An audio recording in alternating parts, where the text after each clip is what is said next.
November 14. நமது அனுதின மன்னா ஊழியங்களின் வாழ்த்துக்களுடன் இன்றைய நற்செய்தி.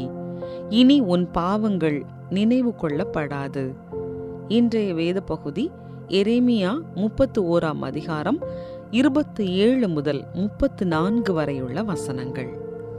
இதோ நாட்கள் வருமென்று கர்த்தர் சொல்லுகிறார். அப்பொழுது இஸ்ரவேல் குடும்பத்தையும் யூதா குடும்பத்தையும் மனுஷ வித்தினாலும் மிருக வித்தினாலும் விதைப்பேன். அப்பொழுது நான் பிடுங்கவும் இடிக்கவும் நிர்மூலமாக்கவும் அழிக்கவும் தீங்கு செய்யவும் அவர்கள் பேரில் எப்படி ஜாக்கிரதையாயிருந்தேனோ அப்படியே கட்டவும் நாட்டவும் அவர்கள் பேரில் ஜாக்கிரதையாயிருப்பேன் என்று கர்த்தர் சொல்லுகிறார். பிதாக்கள் திராட்சக்காய்களை தின்றார்கள், பிள்ளைகளின் பற்கள் கூசி போயின என்று அந்நாட்களில் சொல்ல மாட்டார்கள். அவனவன் தன் தன் அக்கிரமத்தின் நிமித்தமே சாவான். எந்த மனுஷன் திராட்சக்காய்களை தின்பானோ அவனுடைய பற்களே கூசி போகும். இதோ நாட்கள் வருமென்று கர்த்தர் சொல்லுகிறார். அப்பொழுது இஸ்ரவேல் குடும்பத்தோடும் யூதா குடும்பத்தோடும் புது உடன்படிக்கை பண்ணுவேன். நான் அவர்கள் பிதாக்களை எகிப்து தேசத்திலிருந்து அழைத்து வர கைப்பிடித்த நாளிலே அவர்களோட பண்ணின உடன்படிக்கையின்படி அல்ல. ஏனெனில் நான் அவர்களுக்கு நாயகராயிருந்தும் அந்த என் உடன்படிக்கையை அவர்கள் மீறி அவமாக்கி போட்டார்களே என்று கர்த்தர் சொல்லுகிறார்.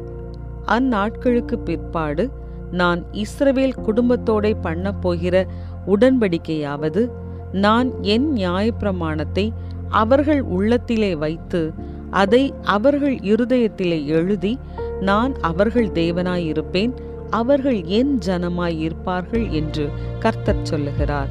இனி ஒருவன் தன் அயலானையும் ஒருவன் தன் சகோதரனையும் நோக்கி கர்த்தரை அறிந்து கொள் என்று போதிப்பதில்லை. அவர்களில் சிறியவன் முதல் பெரியவன் மட்டும் எல்லாரும் என்னை அறிந்து கொள்வார்கள் என்று கர்த்தர் சொல்லுகிறார்.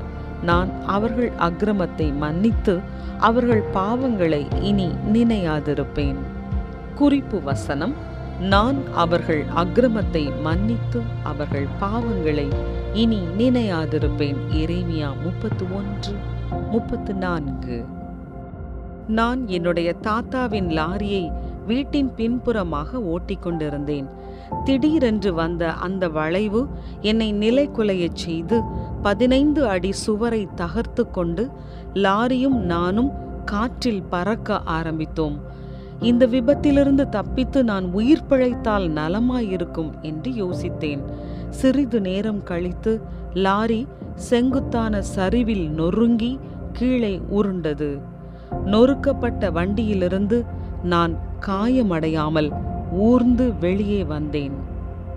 என்னுடைய அந்த பதற்றமான அல்லது சங்கடமான சூழ்நிலையை தணிக்க என் தாத்தா எதுவும் சொல்லவில்லை என்றாலும் அதை நான் உணர்ந்தேன். டிசம்பர் 1992 அன்று காலை லாரி முற்றிலுமாக சேதத்திற்குள்ளாகி நொறுங்கியது. தேவன் என்னை சேதமின்றி பாதுகாத்தார். ஆனால் என் தாத்தா என்ன சொல்லப் போகிறார் என்று பயந்தேன். ஆனால் அவர் சேதமடைந்த லாரியை குறித்து ஒரு வார்த்தையும் சொல்லவில்லை. என்னை அவர் திட்டவும் இல்லை. அதை பழுது பார்ப்பது குறித்து என்னிடம் ஆலோசனை எதுவும் நடத்தவும் இல்லை. முழுமையான மன்னிப்பை கொடுத்தார். மேலும் எனக்கு ஒரு பாதிப்பும் இல்லாமல் தப்பியதை பார்த்து அவர் புன்னகைத்தார். என் தாத்தாவின் இரக்கம் எரேமியா 31 உள்ள தேவனின் கிருபையை எனக்கு நினைவூட்டுகிறது. அங்கு அவர்களுடைய மிக பெரிய தோல்விகள் இருந்த போதிலும் தேவன் தம் ஜனங்களுக்கு நான் அவர்கள் அக்கிரமத்தை மன்னித்து அவர்கள் பாவங்களை இனி நினையாதிருப்பேன் என்று வாக்களிக்கிறார். நான் அவருடைய லாரியை உடைத்ததை என் தாத்தா ஒருபோதும் மறக்க மாட்டார் என்று எனக்கு தெரியும். ஆனால் அவர் இங்கே தேவனைப் போல நடந்து கொண்டார். அதை அவர் நினைவில் கொள்ளவில்லை. என்னை அவமானப்படுத்தவில்லை. நான் செலுத்த வேண்டிய கடனை அடைக்க என்னை வேலை செய்ய நிர்பந்திக்கவும் இல்லை. தேவனைப் போலவே நான் ஏற்படுத்திய அழிவு நடக்காதது போல் என் தாத்தா அதை இனி நினைவுபடுத்திக் கொள்ள விரும்பவில்லை. உங்கள் தோல்விகளை நீங்கள் பார்க்கும் விதத்தில் தேவனுடைய மன்னிப்பு எவ்விதம் செயல்பட வேண்டும்? நீங்கள் எப்படி மற்றவர்களுக்கு இரக்கம் காண்பிக்க முடியும்? தகப்பனே, உம்முடைய அன்பிற்காய் நன்றி. நான் அவமானத்தில் நிற்கும் போது நீர் என்னுடைய பாவங்களை கிறிஸ்துவுக்குள் நினைவில் கொள்வதில்லை என்பதை நினைவுபடுத்திக் கொள்ள எனக்கு உதவி செய்யும். ஆமென்.